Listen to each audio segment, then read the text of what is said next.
Okay, GAC video 3 of 4. Trying to catch up. Rose, do you mind trying to catch up? Been pretty delinquent. I'm always pretty delinquent when it comes to GAC videos because I hate them. It's the same shit over and over again. So my last two videos, I went over Mandalorian tunes that are coming out. I went over possible Empire Strikes Back tunes that are coming out. I threw Cubs fan Han a big thank you for plugging me in one of his videos. What do we talk about now? I don't even know what we talk about. Let's talk about the markets. Today's Wednesday, right? April 15th, supposed to be tax day. For most people, it is not. If you are an idiot like me, I filed my taxes probably about 3 weeks ago, which actually ended up precluding me from getting any kind of check from the government during this time of crisis. Had it been based off of my 2018 tax return, I would have gotten something back. However, this year, nothing. Bupkis, dick, lump of coal, a whole lot of nothing. Markets have been kind of what I hoped/predicted, 2 steps forward and 1 step back. That's okay. That means we're not getting too crazy ahead of ourselves. We're taking some news well, other news not so well, and that's fine. That is healthy. I'm just continuing to buy on weakness. Today, I added to my positions in, what did I add to? A little bit of DuPont. I moved some out of Enterprise Product Partners, which is a pipeline company, master limited partnership. Those have been especially bad recently. Really, in the last couple of years, they've been pretty bad. Added to my ConocoPhillips. What else?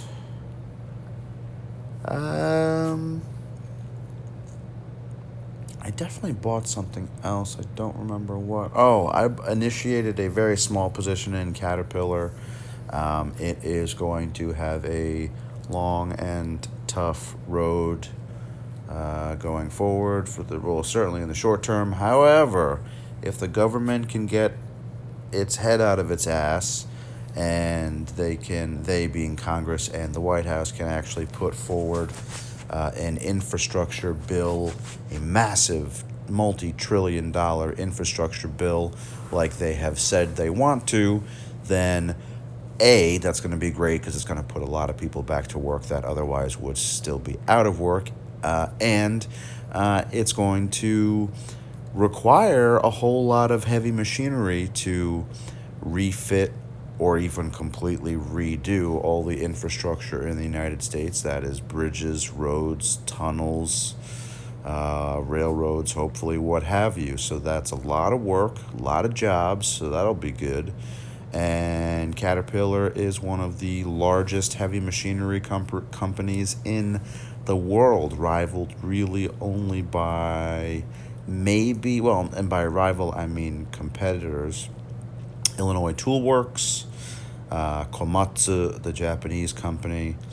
There are not a whole lot of companies that do what Caterpillar does. I guess John Deere. John Deere does a lot of tractors. They do a lot of construction heavy machinery, not as much as Caterpillar. So I haven't had a position in Caterpillar since about 2010. I didn't like how much exposure it had and still has to China. But at these levels, I initiated a position in Caterpillar. That's not to say that it won't go down further in the very near term. It very well could. But I am betting on the United States of America that eventually will get our heads out of our asses and we will get a very nice multi-trillion-dollar infrastructure bill passed through Congress, which will create many, many, many, many jobs, stimulate GDP, get people back to work, and get some of our bigger, very important companies moving. Obviously, Caterpillar, like I said, but I'm sure it'll if and when it happens, it'll stimulate a lot of other companies like U.S. Concrete, U.S. Steel, stuff like that. So that will be very, very good. So that is, again, I'm betting on us, which I'm always happy to do. Every single one of my holdings is an American company. I won't even own a Canadian company because I want my money to be here in my country and in companies that are run out of my country. Is that going to cap some of my potential gains were I to invest in foreign companies? Yes, absolutely, but I am more than okay making less money than I might otherwise by investing in my own country. I have a certain degree of national American pride. Really, regardless who's in the White House, who's in Congress, who's in power, I really don't care. It doesn't really affect my day-to-day because I'm extremely lucky. I don't have to rely on the government for help or subsidy or loans or what have you. So I am in not a unique position, but certainly an extremely fortunate position. It doesn't mean I don't have opinions on who's in power, who's in Congress, who's in the White House. It just doesn't necessarily affect my day-to-day as much as literal millions of other people in the country. So that affords me the ability to always have faith and confidence in the United States of America and to always want to bet on the United States of America in pretty much anything that she endeavors to do. Sorry, just a little bit of blind fanatic patriotism there. Hope you don't mind.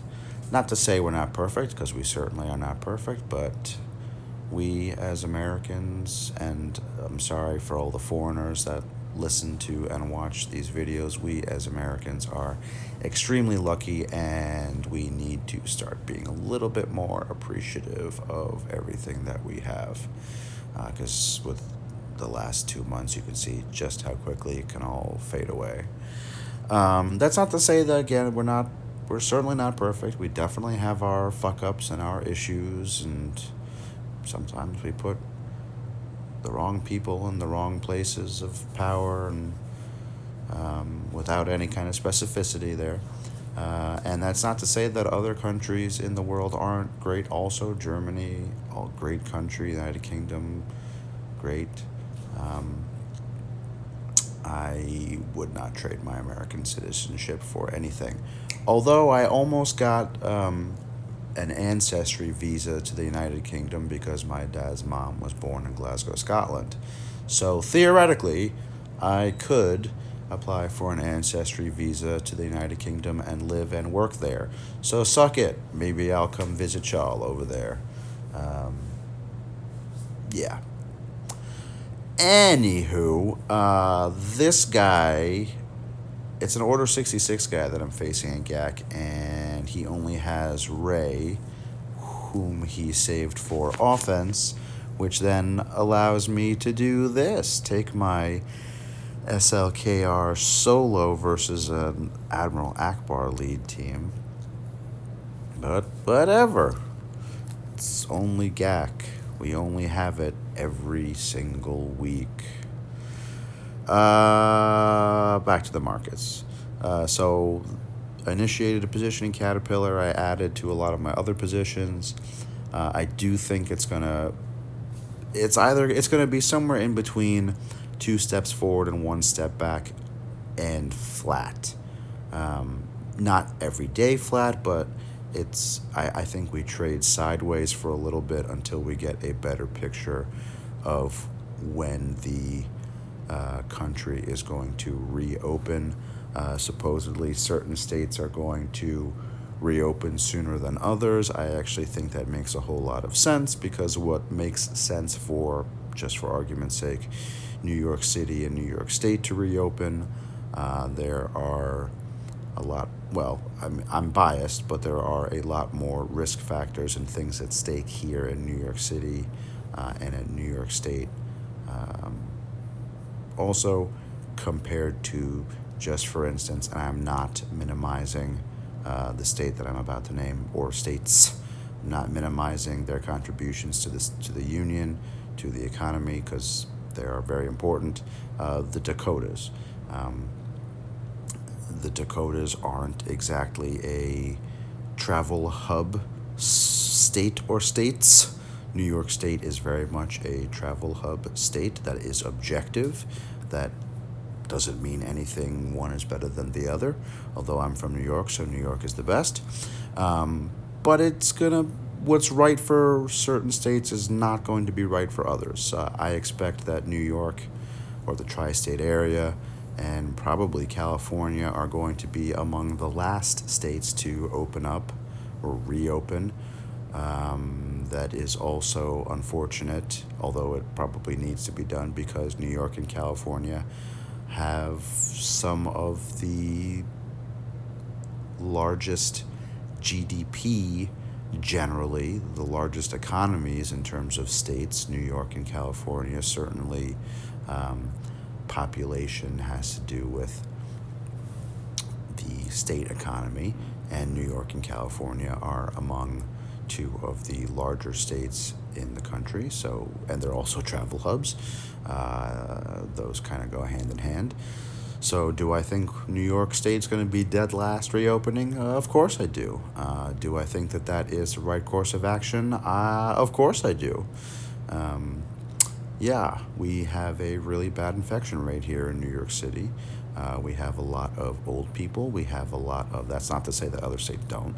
We have a lot of old people. We have a lot of undocumented immigrants, and those people cannot get proper medical care.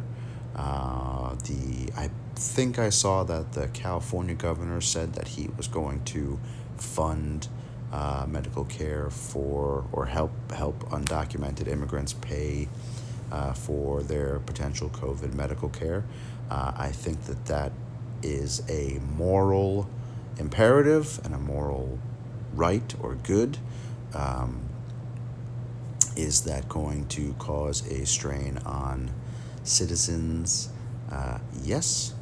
But I still think that people's lives are way more important than dollars. Are a lot of people going to go bankrupt because of Corona? Yes. Is that unfortunate? Yes. Does that mean that I necessarily think that we should allow people to die because they're undocumented? No. Sorry. That may not be a popular opinion, and that's totally fine. To each their own. That's my opinion. And with that, I bid you adieu until my next video.